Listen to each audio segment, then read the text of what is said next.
none umucamanza tubasha amategeko ngo yongera yubahirize, hama ayo mategeko yonyine ubwiwe ntamukoreko, yoba ari Imana yaje ngaha ku isi?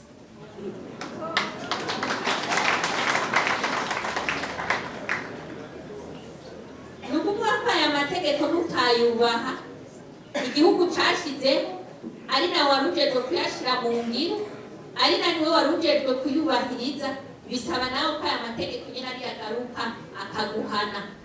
Ico rero mukirindire neza cyane, n'abene igihugu bakirindire bitegura, kuko guhanwa koko biri mu nzira.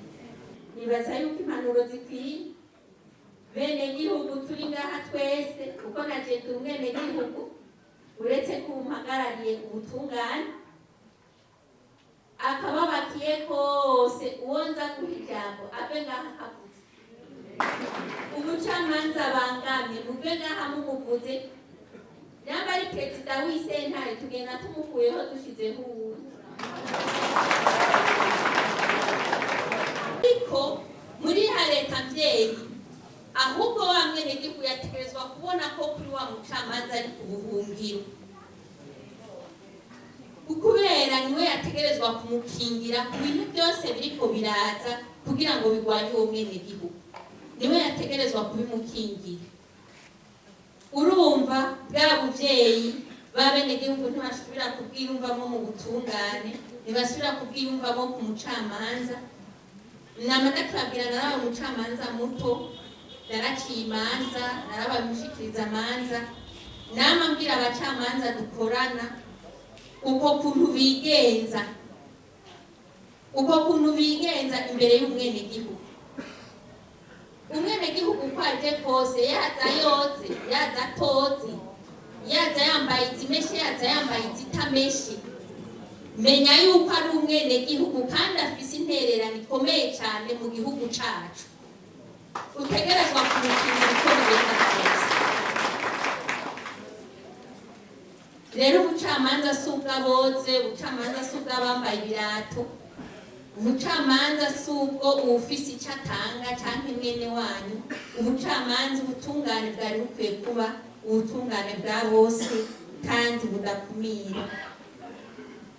Hama ikindi umuvyeyi ca leta mvyeyi, leta nkozi, uko gukingira umwenegihugu byasaba yuko umurinda, ukamurinda ico cose, ugakurikirana ico cose cyariko kiramutuma bura y'amahoro, ukagikurikirana iyo kiri, ukabona yuko uwo mwenegihugu muri ibyo byose byariko biramubuza amahoro, utegerezwa kubikurikirana.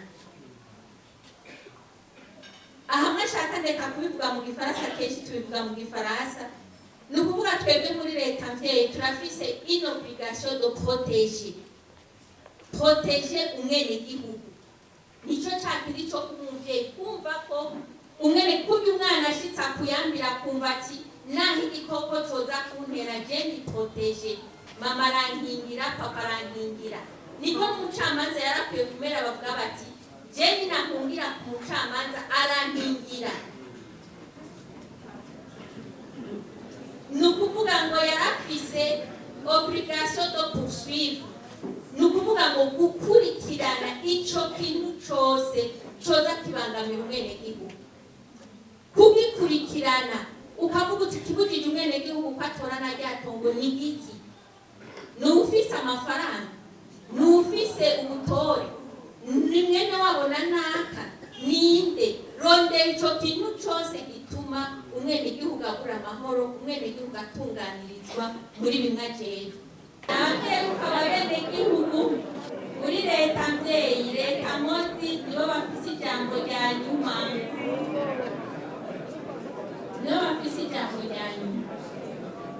rero abo bashimiye natwe twabashimiye cyane.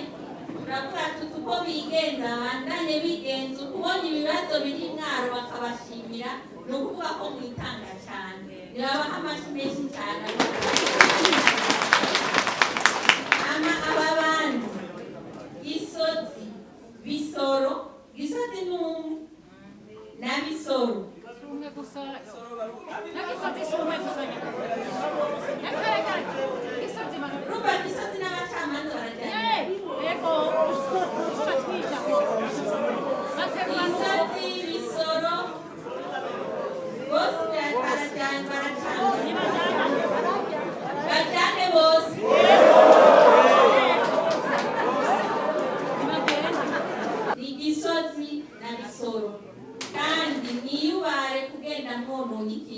kimwe ni kugira ngo bashobore kwiga neza abo mu ntwaro bafatanije nabo mu butungane umuntu yoshobora kudutunganiriza neza ayo masentare nukuvuga ko bisigura ko nari kugenda ndabakuye ubu nyene ubu bitwa ko mukuwe kuko urumva ntaco mumariye abenegihugu